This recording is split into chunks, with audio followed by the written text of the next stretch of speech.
We're going to be talking all about the Cessna 150 on this episode of In the Hangar. Hi, and welcome back to another episode of In the Hangar. I'm Bailey Ward. And I'm Christy Wong. Today's episode is brought to you by some fantastic sponsors like Flying Eyes. More on them in the links below and at the end of the episode. But first, we're talking all about the Cessna 150. Yes, and we're talking about it with someone who's incredibly well versed within this particular aircraft. Kevin Lacey, can you tell us a little bit more about yourself? Just go ahead and introduce yourself. Tell us a little bit. I swipe airplanes for a living. The first one I ever swiped was a Cessna 150 Oh, Wow, I didn't know that. in 1975. How'd you do that? Well, I borrowed another little 150, flew all over eastern Oklahoma looking for that thing, and this poor student pilot wasn't signed off to be on cross country, so we sort of, kind of flew formation back after we found the airplane. But, Oh, my. it was one of those little country time airports. You got her done. Airplane's sitting outside all by herself, and, Yeah. Well, I got about 30 keys here. I know one of them's going to work. Well, you brought somebody on the show with you today. Yeah, sure. I brought Mouse from the Tango 31 Aero Club. Mouse, what's your Mouse. actual name? My real name's Logan. Okay, so I've learned that these are not nicknames, but rather call signs. Yes. Okay, how does one receive a call sign like Mouse? A number of different ways. Personal How characteristics. did Mouse get his call sign? He doesn't look like a mouse. Well, yeah, you can't hear him, though. Yeah. You won't even know he's in the hangar unless you see him. Okay, that's I fair. mean, even if he's over there beating on something with a hammer, you can't even hear it, Okay, So- does he have a nickname? Yes, he does. It's Tombstone. Why, because he's old? Yeah. Oh, guys. Nice. Well, there you go. Yeah, I just think I'm that old. no, or is it because he looks like the low-budget Sam Elliott? Hey, that's good, yeah. Take your pick. Okay, in all seriousness, Kevin, you are kind of an expert on the 150. Well, I earned my pilot certificate in one in 1974. You've stolen a couple. I swiped a few. Took a few flight schools all the way down, and it was like kind of a bummer for them, and their students, but Do what you got to do. But importantly, though, you actually have your Aero Club helping restore 150s. no, or they're not airplanes helping, like- they're doing it. Oh, excuse me. I'm sorry. No, the only time I'll take a wrench out of their hand is maybe a torque wrench to make sure they got the proper torque value set when they're installing cylinders or bolting a case half together or something of that nature. That's Okay. awesome. Well, can one of you tell us a little bit more about the Cessna 150? Why was it brought into production in the first place? Yeah, we want a full history We of the want the 150 history of from it. you. Fire away, Mouse. Come on, big boy. You're the expert here. Well, I tell you, I'll kind of get him started there a little bit. Back in the 50s, it was quite expensive to repair airplanes after they were ground looped. And so they decided that it might be easier to train people with a training wheel up on the nose of the airplane. So they took a Cessna 140 in 1957 and started remodeling it and turned it into a Cessna 150. They moved the landing gear box to the back from where the wing struts attached, moved that back another frame backwards, put a nose wheel on the front of it. They straightened up the tail, and I don't know why they didn't call it a 142. I kind of thought they should have done that because That's actually pretty genius, yeah. well, the 172 is a derivative in the original prototypes of the 170. 170, yeah. It actually had nose wheel and it had the rounded tail feathers on it and all that. But wasn't I think till 56 when they started putting straight tails on those things. So but the 150 got started. Poor little airplane. It was probably 1,500 pound gross weight. Narrow body and. Had the rope starter on there, and it was pretty basic. And over the years, it just kind of evolved and developed. But it had a couple of cool features. I mean, they were really, really cool. If you ever reach down here and grab yourself a handful of flaps, and just push that thing over, that thing will come down like a parachute. Now you got these little levers you have to push the flaps Hey, not down. my Warrior. My Warrior still has the Yeah, flap handle. But you don't have those paralift flaps on that thing, the Fowler flaps that come down. And, Fair enough. It also had the spring steel landing gear on there. They called them the Landomatic. And that, I remember that. They would soak up a lot of bad landings. I was going to say, you were flying them, so. Well, yeah. Every one of my 150s survived, so, There and you so go. did I. But yeah, they're pretty good little airplanes. They're dependable, and over the years they've evolved into a little bit wider, a little different instrument panel, like 67, 60, no, 69 I think it was, where they actually took the instrument panel, took those old AN gyros, the big ones that were about this big, and they started putting littler gyros in there, and they actually designed the six-pack arrangement, and this was through GAMA, the General Aviation Manufacturers Association. They all decided they were going to standardize the instrument panels and make them in a attitude indicator, airspeed, vertical speed, airspeed over here, they just made a standardized panel out of them. And it took a lot of panel rearrangements, and then the airplane kind of evolved. What's the difference between a 150 and a 152? About 70 pounds of useless load.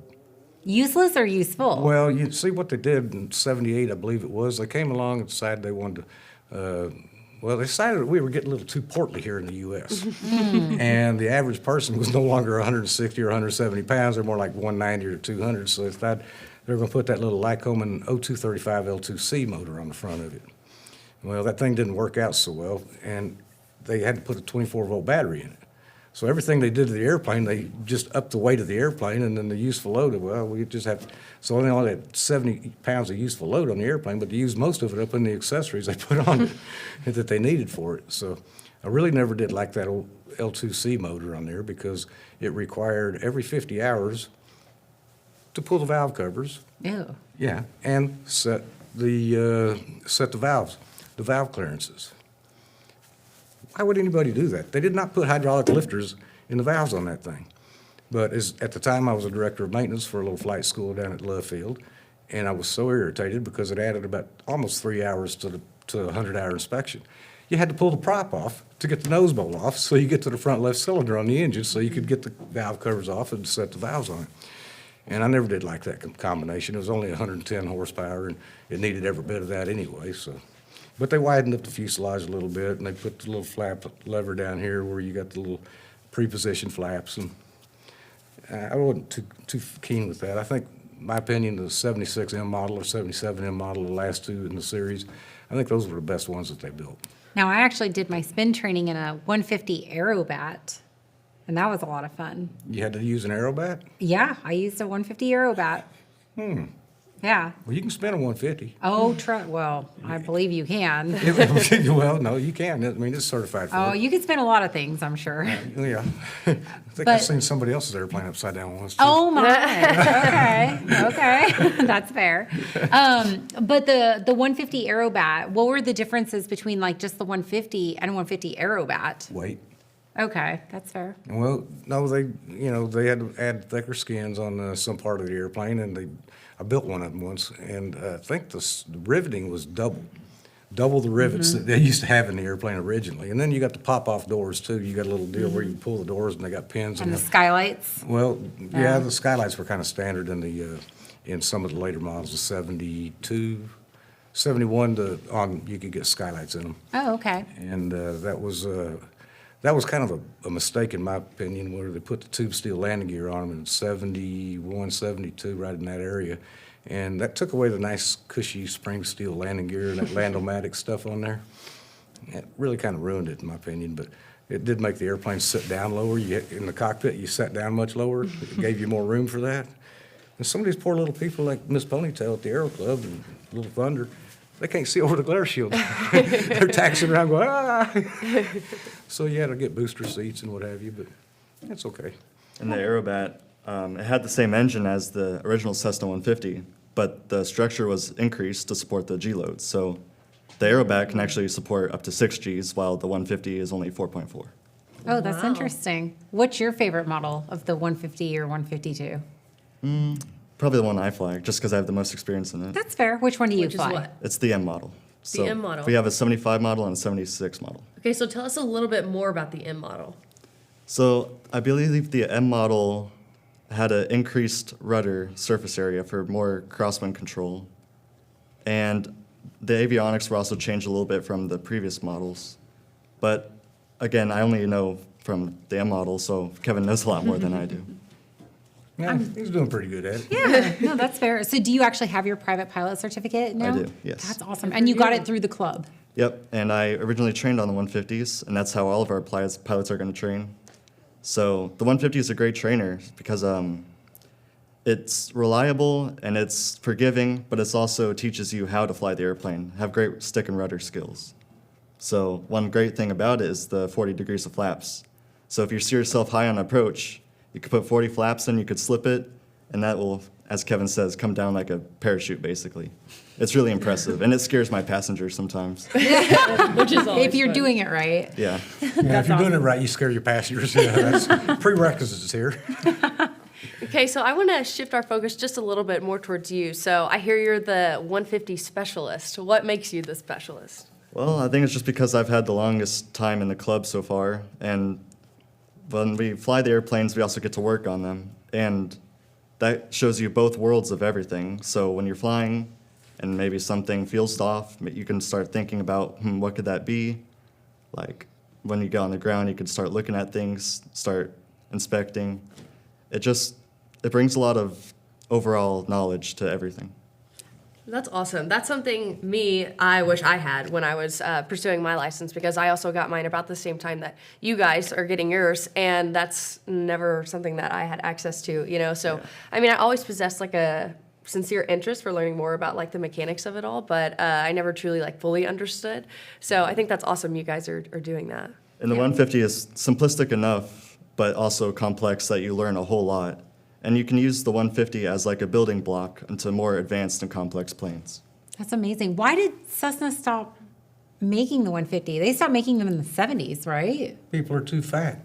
Okay, well, that's fair. No, I'm serious. They made the 150 to 1977, 78. They started out with the 152s. I think they built right around 7,000 of them between 152s and the Aerobat 152s. I believe they built about 7,000 of them, but still, you know, the airplane was a turd. You know, they had to put a 24-volt battery in there to carry that little, to make that little Lycroman 0235 L2C motor fire up. And there was some issues with mags and mag timing and things of that nature as well, especially with the 150s. You know, if you had the old 150 with the older cylinders on that, the old Continental cylinders, you had to reduce your mag timing to about 24 degrees for top dead center. And I think that took a little power away from that motor. And so we go with superior Millennium cylinders on all our stuff, and we can go back up to 28 degrees before top dead center with our ignition timing, and I think we're getting more power out of them, which really helps out on a hot summer day when your density altitude is 4,000 feet, Yeah. you know, and there's no wind. So we believe that helps out pretty good. But 152, I think it just evolved. Cessna decided they can't make the money on these airplanes because we can sell a lot of 172s, and those will hold two big people. People think they hold four, but they really don't. No, they don't. Well, the later models do, I think, with the 180 horsepower. But I think that the flight schools are starting to order the 172s in bulk now, and there's just not the profit margin in the 150s. That's fair. I mean, it seems like it was a great airplane. It served its purpose, especially for you guys. So keep yeah. doing what you do. Well, it's taught a lot of people to fly. I mean, 24,000 of them out there flying around, you know, plus the 152, 7,000 of the 152s is pretty, you know, pretty high, pretty big number of airplanes pushed out there. But they're getting wrecked on a daily basis. Corrosion is starting to take its toll on them. Age is starting to wear on them. And, fortunately, there's still a pretty good supply of parts out there to keep them going.